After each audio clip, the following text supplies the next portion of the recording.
This is 2005 INFINITY Q45. We are doing a Navtool interface module for Carplay. You have to program this.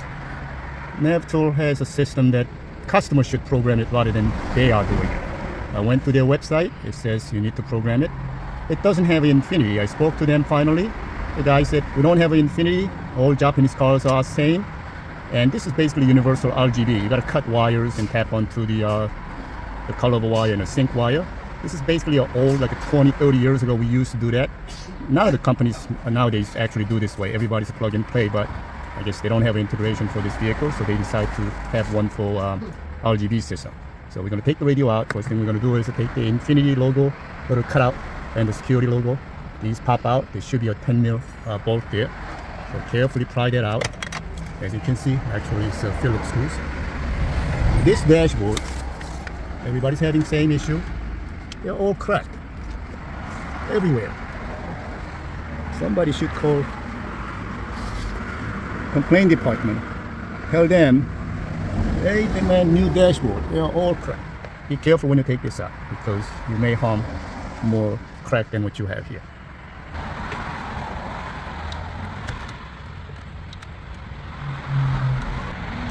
So you use a sharp knife to pry that out. And as you can see, there's screws right here. I'm going to remove 2 screws.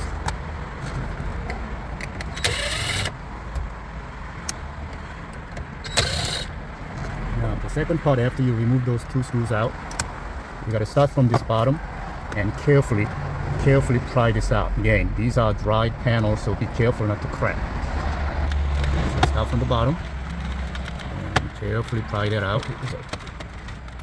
So once you have that out, and disconnect all plugs.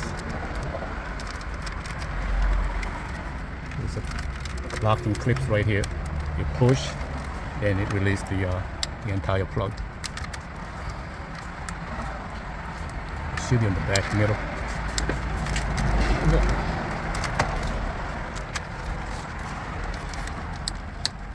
So you're pushing that little locking tab right there, dead center.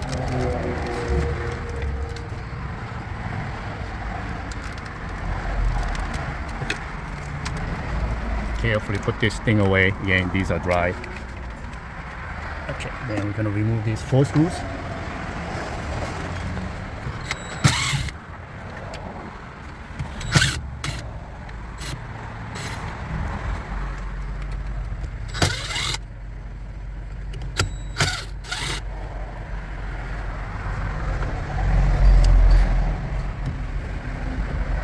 So we lift up and pull forward. There's a locking sitting down like this, so you lift up and pull forward.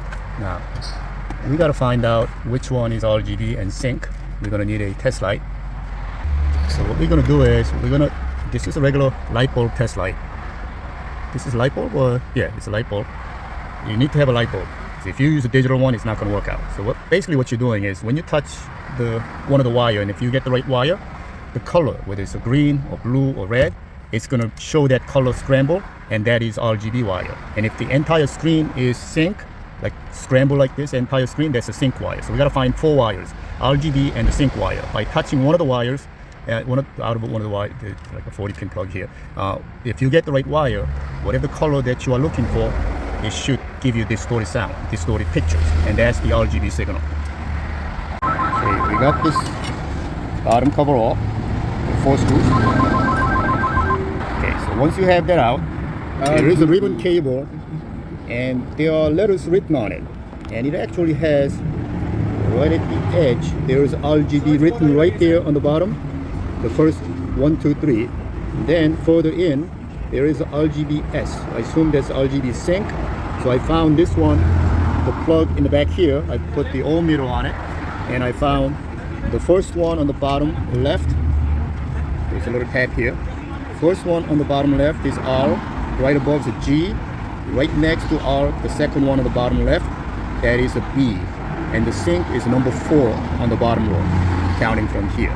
So 1, 2, 3, 4 is the RGBS. I assume that's a sync, we're going to check that. Then RGB here.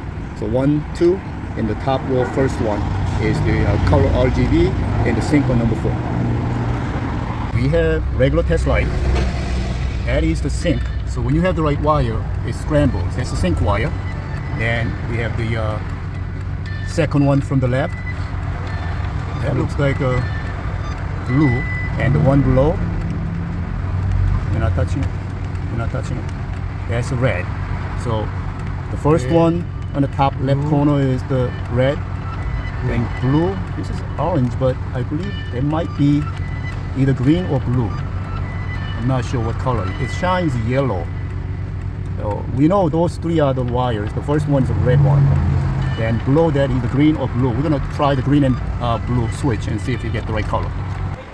Okay, this is an in and out. So once you cut the colors, the red, green, blue sink wire, you have an in and out. There is an RGB out to the screen. This is an input from the brain. So you connect this one. So when you are using CarPlay, it interrupts the RGB signal along the sync signal. When you're not using it, it goes back. So it has the in, it has out. So we're gonna cut the wires from the back of the monitor, and we're gonna connect in and out. Hopefully everything works out. So we cut the RGB and the sync wire. The yellow, we know that's the red. So red one goes toward to the screen display, goes to red, away from the screen plug, which is yellow wire. And we have another yellow wire from the module, that is red. So you just tie that together, yellow to yellow. You can either solder or crimp. Crimp works okay. So the only thing we are not sure of is the blue and green, because it doesn't really show blue as blue, green as green. So we're just going to temporarily connect those two and see if the color is okay. I'm not going to show you the whole thing, but basically we are cutting the sync wire in and out, red and green wire in and out. Alright, so we got the red wire, sync wire, as the blue wire.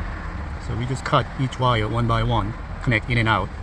Only thing we're not sure of is the blue and green wire. So we just have it like this. If it works, great. If not, we're going to switch the green and blue wire. From 6-pin black plug, we're going to cut the black and red wire.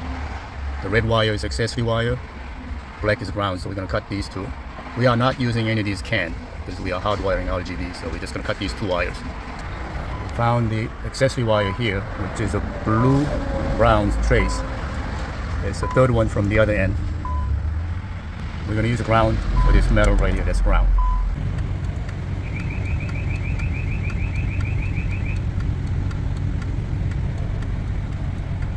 To get to it, customer purchased this wireless Bluetooth module. You press and hold this return key for 3 seconds to enable this. And you're going to connect your Bluetooth.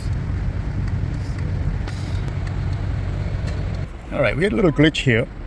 When we first connected, just this RGB and the sync wire, everything works except the screen was going up and down like that.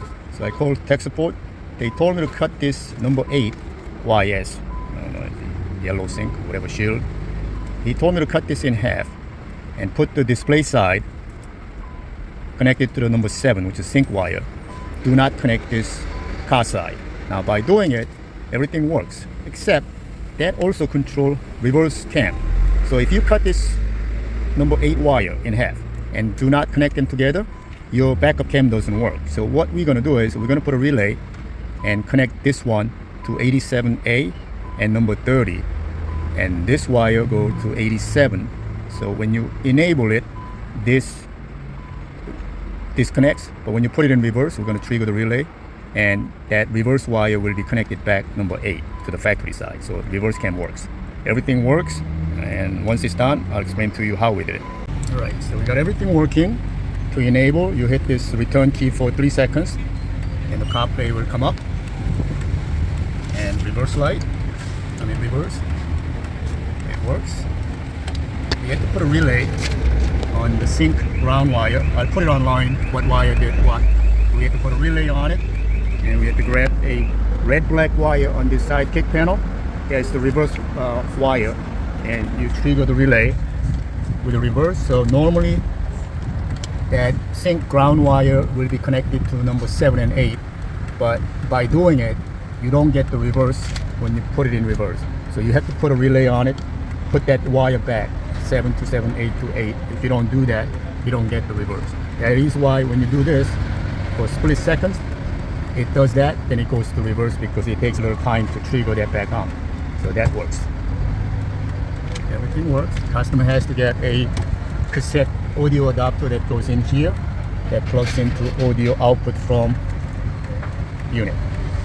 So when you do the microphone here, Sunday's weather. So it's talking, but we don't hear because we don't have a cassette adapter yet.